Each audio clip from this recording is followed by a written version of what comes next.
There's always the talk, is there any regrets in your life? Where I live and what I've done, I've had little if any regrets. I'm very satisfied with my life. I was in farming. I'd like to have finished it as a career, but because of certain circumstances, it just wasn't going to happen. My grandfather, Carl Johnson, purchased the farm in 1936 during the Great Depression. He had 2 sons and 2 daughters, Olaf, my father, Clarence, Esther, and Ruth. Clarence farmed with his dad until 1955.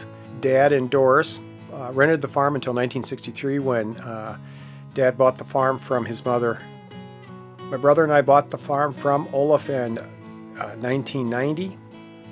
We continued the operation. In 1997, we discontinued milking after we paid the mortgage off.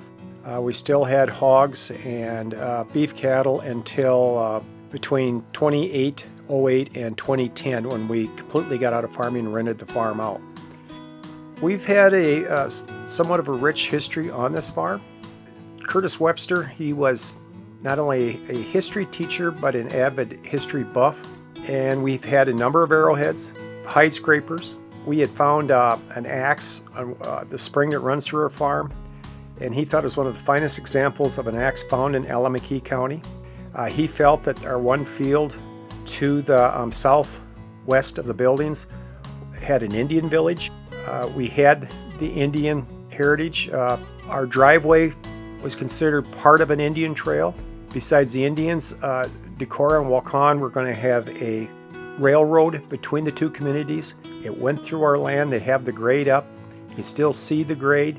It was going to go to the Upper Iowa River. When they got that far, they had to build a bridge, and Union Pacific decided not to go that route, so they tore up the track and abandoned the railroad. Different signs here and there that we were not the only ones. There was people before us, as there will be people after us. Since 1936, there's always been cattle on this farm, beef cows and dairy cows. Continued that relationship from basically the time I was born up until 2010. We had dairy cattle, primarily Holsteins. We had calf operation with the cattle.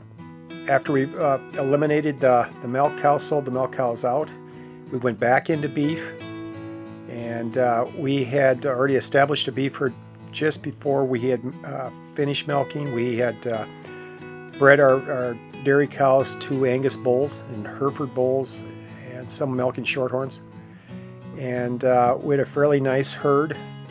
It got to the point, though, that when you have off-the-farm jobs and trying to take care of cattle and hogs too, it just became too overwhelming. When it came to the field work, I did 100% of the moldboard plowing. My brother did the milking, and he did some of the pig chores.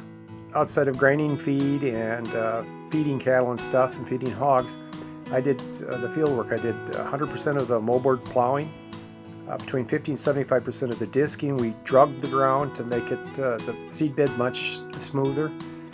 Until we got a self-propelled combine, I did the combining. Did the mowing hay, raking hay, baling hay. My brother did do the harvesting of the corn we did a corn picker, and we had the self-propelled combine for oats and barley. Although I did some seeding, he did run the grain drill and the corn planting. Pigs, it has the same history in the farm. Since 1936, we've always had pigs. We've had almost every different breed. We've farrowed only once a year because of our attention was so much with the dairy herd. The saying always has been that your hogs pay for the mortgage. There were some down years and there were some high years. Raising hogs was a rewarding venture. They stank, but I've had no regrets about us being in hogs.